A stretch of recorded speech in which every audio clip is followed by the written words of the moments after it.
I'm Edwin Warfield. I'm the publisher of City Biz. I'm honored today to interview Mike Kelleher, the president of RevUp. Welcome, Mike. Thank you so much, and it's my honor to be with you. Tell us a little bit, provide a little introduction to RevUp. So RevUp is the third-party company under the umbrella of Federal Realty. So we've had success with Federal Realty in the special leasing world, and we found that there were several companies who approached us and said, "How do you do this?" And they didn't know how to do it. So we formed this third-party company where we basically do their special leasing with them and for them. And it's been so far tremendously successful. Drill it a little deeper on the relationship with Federal Realty Investment Trust. It is a division, and what role did you play in starting it up? Well, I worked with Don Wood, our CEO. He was one who suggested to me and said, "Hey, should we be doing this for other companies?" And I said, ironically, whenever we go to ICSC Las Vegas or anywhere else, people bring up, like, how do you guys do this? And many companies have tried many different ways to be able to do this. And so as we talked that through, that's where the idea was born, from the standpoint of saying, wait, why don't we just do this under this piece? So, what it falls under is basically, as I said, under the Federal Realty umbrella. It is just a third-party company that is, owned and operated by Federal Realty. And your career started, you spent a little stint at the Rouse Company and then later General Growth Properties. Can you provide an overview of your career and the decision to join Federal Realty Investment Trust? Yeah, what happened was I was in retail, and it goes back a little further than that. When Steve Karp from Newman Development said he wanted retail people to run his properties, and they hired me to run one of the properties and then advance to a couple of different properties. I was very fortunate in the fact, because everyone's goal who does what I was doing at the time is to run something like a Faneuil Hall marketplace. So the Rouse Company hired me to do that. Came in and did that under the premise that everything was local. Nothing could be run out of Columbia because it's the Faneuil Hall is owned by the city of Boston. So it's got to be very integral in how you operate it. And we had a very successful run for 5 years. General Growth bought it. Shortly after there, I left. I had a very good friend who was at Federal Realty, and I said, when you run Faneuil Hall, you don't want to run a property somewhere else. You want to do something more multi-property. So I went to work with Federal Realty to do multi-property at that point. And can you provide a snapshot of where RevUp is today in terms of the properties that you're representing, the footprint, and the team members? Just a quick snapshot of where you are today. Yeah, a couple of interesting things happened, like with everyone else in the world, over the last year. So RevUp was very attractive to a lot of landlords. I have not taken on new partners in the last year, although now we're having several conversations with companies now to do that. The reason we didn't do it was due to the pandemic. It just wasn't the right time for us to do it. So, we work with WS based out of Boston, Rappaport based out of DC, and a couple of other companies. And so I think if we talked 2 months from now, it will probably be 5 or 6 different companies. But yeah, for the year-long time that all went on, I was not prepared to take on new partners. We had enough to deal with on our own. And who are some of the brands that you're working with? Oh, there's a bunch. So we do about 2,000 deals a year. In terms of both RevUp and then Federal Realty properties and things. Most of that is local, regional kind of companies. We have done over the last year, there's been more national things because the retail landscape has changed. So, people like Lululemon and others had wanted to open temp stores just to liquidate merchandise based on the amount of downtime that they had. But most of our clients are very regional and local based in terms of the business we do. And can you highlight some of your recent leases? Yeah, I mean, we do something that's very strong in the industry right now, in what has now become known on a popular phrase of pop-up retail, which is really just special leasing. Hasn't changed, just called pop-up now. People wanted to get that changed. So, one of the things is something called Selfie World, which we did in Boston, and we're about to announce 10 more leases that we've done with them.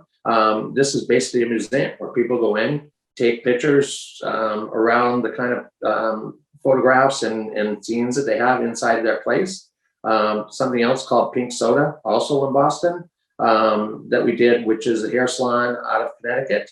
And there's a very, very strong interest from lots of folks that we had not talked to in the past to give it a try as opposed to signing a 5-year lease. So there are in any given day a number of conversations that I have with people about trying it out for 3 months or 6 months or see how it goes. And so what role will pop-ups and sort of temporary tenants play in this post-COVID world? What are you seeing the landscape look like? It's a great question. So the pandemic changed some things in terms of people's tolerance for risk. And as we come out of this pandemic, which on the East Coast, it feels very much like we have. The West Coast, there is still some trepidation. But there is a strong interest in a lot of folks to do things for, like I said, for a number of months and see what happens. I don't think that's going to end because there's been great success with that. So we're dealing with things now where we normally didn't do restaurants. So I'll give you an example. A guy named Darnell Ferguson, who's been on the Food Channel on a number of different occasions and things like that. We're working with him on a pop-up restaurant for 3 months. That wouldn't have happened pre-pandemic. He would have been looking probably for a 5 or 10-year lease, but he'd rather try it out right now, see what happens, and then take it from there. So it has opened up, again, I always say there's a lot of silver linings to the pandemic. I know there's a lot of downside and feel bad for some of the things that have happened, obviously, with that. But some of the silver linings are that, folks have looked at the business different and how they want to do it. And it's created more opportunities for us to look at interesting new ways to do things. So I spent some time on your website, and it looks like you've got a footprint across the United States. So which cities are you planning to add? Or what are the growth plans in terms of cities? Very, very excited about our cities. I mean, one of the hallmarks of Federal is that we own great properties in high population areas with great demographics. So, you've got Boston, New York. We've recently purchased something in Hoboken, New Jersey, which is a very hot market. That's now come back. So we had about a year where nothing was really happening. DC, Miami, and then out on the West Coast, LA and San Jose, which are obviously two of the best markets in California. You've got a separate brand, a new division. Will it be? Are there plans for setting it up as a new separate entity outside of Federal Realty Investment Trust? No, I don't think so. I mean, we'll keep it inside Federal. I mean, that's what I work for. That's what I'm going to work for to the end of my career, which is a long ways to go. But no, we'll keep it. We will keep it inside there and let it operate as such. I mean, we're a public company, and this is obviously a revenue stream. And so, we'll let it roll through that. And there's a lot of support within Federal the way we operate in terms of to get this done. It's not easy to do. Other companies have tried it and they failed. One of the big reasons I think we'll be successful is because of the internal support of a great company, Federal Realty. And so what is your magic sauce that allowed you to do it where others have failed? We started out 12 years ago when I was an asset manager. So you asked about how I came to Federal. I came as an asset manager. 2009, when the world turned upside down on the financial crisis, I was a little worried about being an asset manager. So I went to Don Wood, our CEO, and said to him, hey, we don't do so good at this special leasing thing. Why don't you let me do that too? So we did it. And then he said, let's do that. And then I got concerned about, oh, shoot, how do I get this done?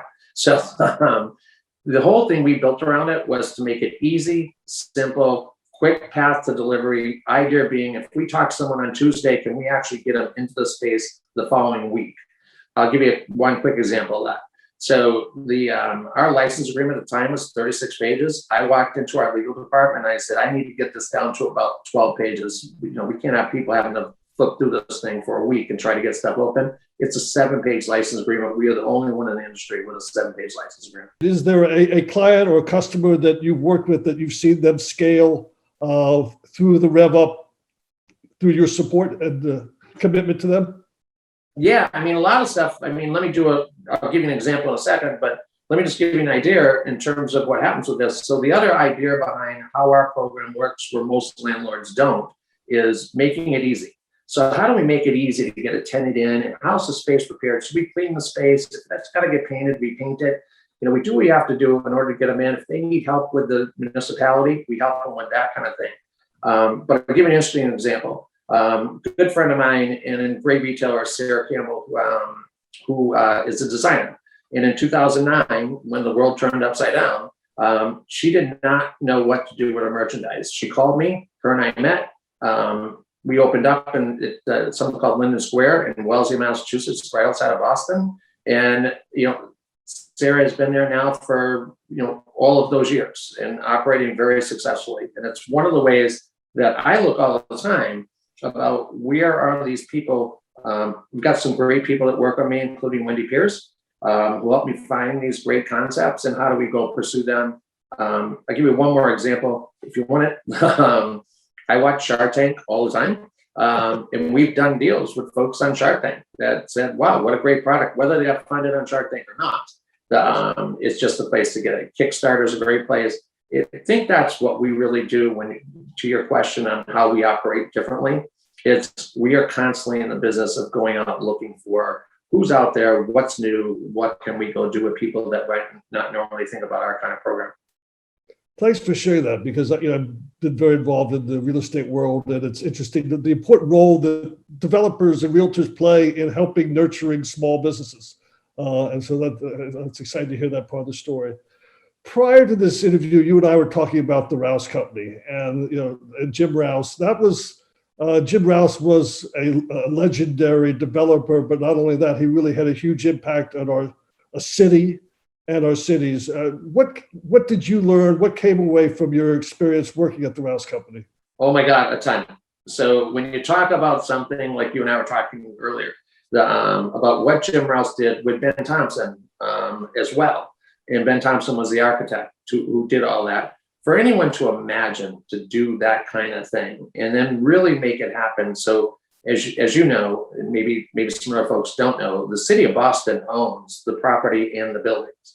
And there's a 99-year lease on that piece of property. And so you got to work with the mayor. The mayor's on the 5th floor and overlooks Faneuil Hall. So if something's not right, when it was Mayor Menino at the time, he would call and let us know that. But just learned a lot about how to put people together and interact with multiple people. So whether it was the mayor or whether it was retailers we were working with, and how do we make this work, and how do we, provide the funding that we need to do without overstepping that, but also keep the city happy with, the idea behind Faneuil Hall is that it's got to be, somewhat local. In terms of, didn't want a whole lot of national brands in there. That was just not what Jim Rouse conceived. And so it really taught me just how to work with multiple people to get to one goal of where we were in the middle. And so what are the growth plans for RevUp? Is there anything on the table this year? Yeah, it's exciting now because I'm talking to all the folks that were calling me a year ago. And again, I was telling them that we just can't take on anything right now. I don't know what the world looks like. So the world has become clear in the last 3-4 months. Again, for the East Coast feels an awful lot like, COVID is just really in the rearview mirror, and we got to move on. So now having a lot of conversations with a lot of companies, and just got to figure out how much do we take on and how much can we really be successful doing. RevUp is a great program and I'm really excited about it, but at the same time, I don't want to hurt it by taking on too much too fast. So really just figure out who's the right partners, how many properties, and can we be successful with this? So is there any part of the RevUp story that you haven't shared with us? Is there anything else you want to share with our readers and our listeners? No, just that it was really interesting to me having, someone who's been in this business and the shopping center business for 30 years. Really interesting to find out that, and again, a lot of this came from being at different conventions or different places when people would come up and say, hey, how do you guys do the special leasing thing at Federal? It seemed to be working out really well. It's been really interesting to understand what people have gone through. Some folks do it with, okay, the property manager do it. So when you asked earlier, by the way, about what's our secret sauce, and again, there's a bunch of stuff in there. It's not a secret. One of the things I did, we got 150 properties, and if you want to do a 2-property or 20-property deal, it comes through me. So you don't have. It's not a case of what a lot of the companies do is say, okay, we'll talk to this person in this region, this person in this region. That's really hard for retailers, especially when you're talking about local stuff. So that's the part I'm really excited about continuing to grow. We've obviously built in 12 years an incredible database of folks that want to do this kind of thing. So I think we're just going to decide where we go and what we take on now. And then, so, it's not a short-term thing, it's a long-term thing. So it'll be over the next 10 years what we do. Well, Mike, I want to thank you for sharing the RevUp story. It sounds very exciting, and keep us surprised as you move forward with all your pop-ups and leases and deals. Thanks for your time. Thank you. I'm a big fan of yours, and I really appreciate the time with you. And again, it's been a pleasure.